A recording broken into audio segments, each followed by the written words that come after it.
What's up YouTube? Today's video I'm gonna go over a profile I saw on PoE Ninja when I woke up this morning, and I was like, what in the world happened?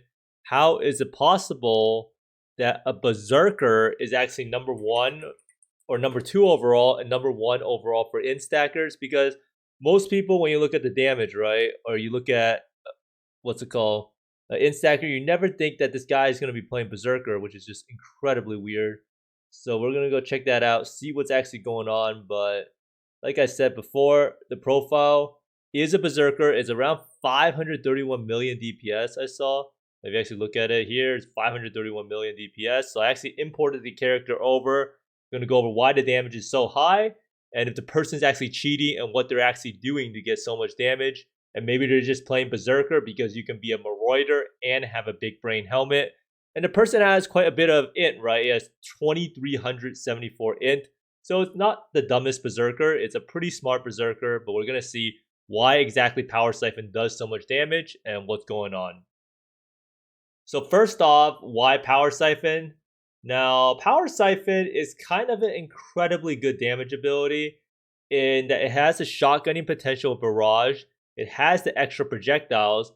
From the Helm enchant, you get it from the Dying Sun, and you also get it from the Wand Mastery. So if we look at the profile here, there's just so many sources of projectiles. You have the projectile here, Wand Mastery, this person's using a Dying Sun. So there's just projectiles everywhere. Now, PoE Ninja does account for every single projectile hitting the enemy, and that's usually going to be the case, especially if you're right on top of the enemy. And like I said before in the previous videos about how strong the Sentinel boot mods are. So when I looked at the boot mods, he has a boot mod right here, adds 1 to 5 lightning damage to attacks per 10 int. And then the wand also adds 1 to 6 lightning damage to attacks with this weapon per 10 int. So it's just absolutely crazy the amount of damage you can get from this. And the Int Stacker just pretty much just got double amounts of flat damage from the gear now because of the new boot mod.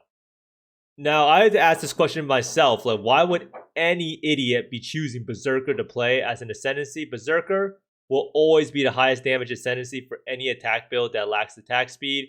That's pretty much just how it's going to be. If we look at the character over here, the character has 6.88 attack speed, and that's pretty much because he has, wait, let me import the character over again because I think I messed something up over here, so you can import it here.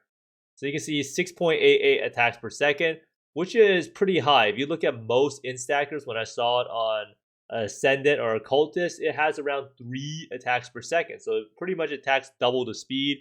Now, Int Stacker has this huge attack speed problem in that they have very limited attack speed on gear and tree. There's not really many sources of attack speed on the build, so any amount of attack speed will scale the build up a lot. So if we actually look at the Power Siphon, we look at the attack and cast speed rate, then here you can go look at the amount of attack speed that you get. You can see there's very little sources of attack speed, with the most being the Quicksilver Flask with the 17% attack speed. And then you can see 75% of the attack speed coming from the Rage effect. And then the Berserk effect would also give you a multiplier on the attack speed, and the Blitz also gives you a multiplier. So overall, Berserker gives you more attack speed that the Int Stacker sorely lacks. It also has a 40% more damage multiplier with aspect of the Carnage over here. And in addition, with Berserk up, it's another multiplier with attack speed, 20% more and 20% more damage with attacks. And in addition to all of this, it also has Blitz charges. Now, Blitz charges are over here. And what this does is it gives you 2% more attack speed per Blitz charge. So with 20 Blitz charges up, if you uncheck this, you lose a bunch of attack speed. So it's 40% more attack speed. So there's just so many more multipliers in attack speed, damage, that it just allows Berserker to be very, very high damage on PoE Ninja and PoB. Now, this is only really good for PoE Ninja, and I'm not really sure how good Berserker is as an Int Stacker because it's pretty hard to actually get to 60 Rage. Most of the times, if you're mapping, you'll probably get to 60 Rage just because you'll get it through Crave to Slaughter. But if you're not mapping and you're doing bosses without Warbringer and using General's Cry to gain Rage, it will be pretty hard to actually ever reach 60 Rage without the boss just already being dead. Now, next up, we want to see why is the damage so high. And like I said before, everything in PoE is pretty much an equation of your damage times your attack speed times your crit multi, and that's pretty much how it works. So of course, when skills shotgun, you can also multiply. So you can see here, how many projectiles do we have on power Siphon? We have 19 projectiles. And you can see here, barrage gives 1 on +3, +9 from the base power Siphon skill, +2 on the helmet, and then +1 from the base, and I think that might +1 from the tree, and then +3 from the dying sun. So you can see here 19 total projectiles shooting out. Now, where does the added damage come from? As you can see here, 1185 average damage is coming from, let's see, added total. So added damage 1185 on the high end, and then 237 on the bottom end from just the boots. And the boots and the wand make up all of the added damage on this build. Even the Wrath damage aura makes up very small amounts. See, it's only about 10% roughly. Or it's a little bit more for the high end, but for the low end, it's only 10% of the boot mod, and that doesn't even account for the wand. So all of your flat lightning damage pretty much comes from the boot mod and the wand mod, which gives you a bunch of flat lightning damage because of how much it you have. Now, all of that damage used to get scaled somehow, right? And the way you scale the damage is with increased percent, and this is how you actually look at it. And this is pretty interesting to see is what percent increase you have. So you have 2,296% increased damage. So where does all of that increased damage comes from? It all comes from spell damage. Now, the reason spell damage is so good is because spell damage applies to attacks at 150% of their value. So if you have the wand right here with roughly 109% spell damage, it's equivalent to around 160% or 160%, what's it called? 163% attack damage. So all of these nodes on a large cluster, if you see here, this person uses a bunch of large clusters, 10% spell damage, 10% spell damage, 10% spell damage. Every single one of these points is around 19% attack damage. Now, something to note is that you can see here what happens with diminishing returns. Because you have so much percent increase, 2300%, you can see here that each one of these nodes, if you take like a spell damage node or something, it becomes a lot less increase of damage. So each one, like say 12% damage, is usually a lot more than just 0.4% damage. But because there's so many sources of percent damage already, 12% is a tiny fraction of 2,296%. So that's why extra spell damage and extra lightning damage has a huge diminishing return when you have that much. And you get the spell damage from your shield, weapon, and cluster jewels. Now, this build also has a bunch of crit multi. It's not as high on crit multi as builds like Nightblade, which goes up to 800-900%. And this is definitely something that Int Stacker struggle with, is the amount of crit multi on the build. And that's why the person probably ends up taking the crit multi cluster over here. And Berserker does get a bit of crit multi from here, 25%. So it's not exactly fully lost. And there's also some crit multi scaling from here. 5% crit multi per power charge. And I think the wand also has 38% multi. And in terms of penetration, this build has just 16% pen on the wand. And then I think he has 8% pen here. And then the Thread of Hope has 10% pen. And that's how you actually make up for the difference of not having Omni, because you do need some sorts of penetration in your build, or it's going to be a lot worse. Now, Hydra Spear also provides some penetration in a sense that it gives you like minus 10% to resist. So this is like 7.2% damage increase. So basically, you have the attack speed that is pretty high for Int Stacker. You have a bunch of base damage. You have a bunch of crit multi. And that's how you get 590 million. And then you have to multiply all of that by 19 for the average damage. So that's how you get such an insane number. So this is a question that probably everyone wants to know. And is this person cheating? Is this person just sitting there trying to fix the PoB and trying to get as many points as possible? Well, like I said before, PoE Ninja and PoB now knows that you have the correct amount of points spent. So you only have 122 points. And that's pretty much how many points you actually have. So let's see. The next thing is the mana situation. This person is kind of cheating. He has minus 25% mana. But theoretically, you could probably maybe take some of reservation efficiency nodes right here, and the profile could actually be somewhat played. So you could definitely fix it up somehow to be not so cheaty right there.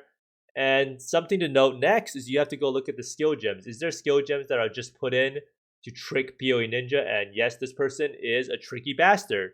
He put in a Frenzy Gem to get Frenzy Charges, and then you can see here, Hydra Spear. No one is really going to be casting Hydra Spear that often on boss fights. Blood Rage, you can't even use Blood Rage when you're CI, so this is something that should be unchecked. And let's see here.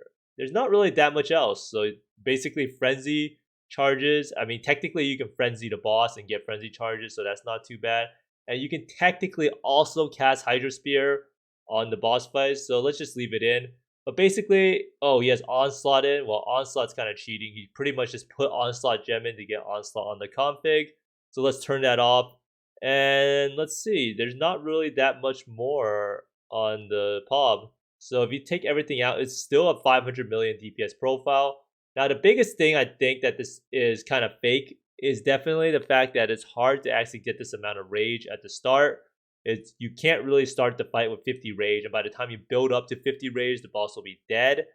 But say you use Hydra Spear and Chain Hook, and you start the fight off, and you get power charges by using a Jaws of Agony or putting on a different pair of boots, you can actually start the fight with a 500 million DPS burst. And that's actually pretty crazy to think about, because you could use the Chain Hook Hydra Spear to get 50 rage. You can have the other pair of boots. The pair of boots I'm talking about is Ralakesh's Impatience, and this gives you a Frenzy, Endurance, or Power Charge every second while you're stationary. So you could technically do a 500 million DPS burst, and yeah, it's pretty crazy. But like I said, this build is very, very probably in a perfect scenario is when you'll get the most damage. Now, I have something to admit. The person I was reviewing the profile is actually me. So if you can see here, this is actually my account. I just have a confession to make. Now, I also wanted to show you the bossing clip of a Feared. Now, as you can see here, 500 million DPS should deplete the Feared, right? So I actually did a little bit of a Feared. Now, this is me doing the Feared, and this is something that it's probably around 300 million DPS from what I calculated. I actually forgot to mention the Belt and Flask are both cheating, but this is definitely the fastest Feared I've ever done. Now, Chula literally disappears, and this is me trying to get the power charges. Once the power charges gets up, you can see the stuff just gets evaporated. Like, holy moly, even the Cortex boss dies so fast. And that guy is usually pretty tanky, but definitely the fastest Fear I've done ever. And it was a pretty cool experience doing this, because this is definitely a fight that if you have the damage, you can just kill everything and you won't even die. And I didn't even press my flask, which is actually kind of troll, but I forgot about them because you don't usually use the flasks. But like I said, in terms of the profile being cheating, I forgot to mention that these flasks actually make a huge difference. And using 70% increased effect is definitely cheating. But you can definitely reach that burst window because you can have the flasks on. And this belt is actually just fake in terms of what you actually use. You'll probably use a Mage Blood normally. And without these flasks, you can still see it's 280 million. But you can pop all these flasks at the start and it would be 422 million at the top end. And you can definitely get the power charges and everything up with Ralakesh's Impatience, and you can definitely get the rage up with Chain Hook Hydra Spear. So in terms of how much damage you can actually do, you can get 500 million bursts at the start if you really wanted to set it up, which I think is insane. And the character still has 17k ES, even if it has no resist, no armor, no evasion. That's still a bunch of EHP, right? Not really, but thanks for watching, everyone. Let me know down below in the comments if you want to see another build where I go over in depth how you actually get the damage and how this might be able to help you increase your own character's DPS. But thanks for watching. I hope you find more Mirrors, Exalts, and Mage Bloods than me. And see you next time. Bye.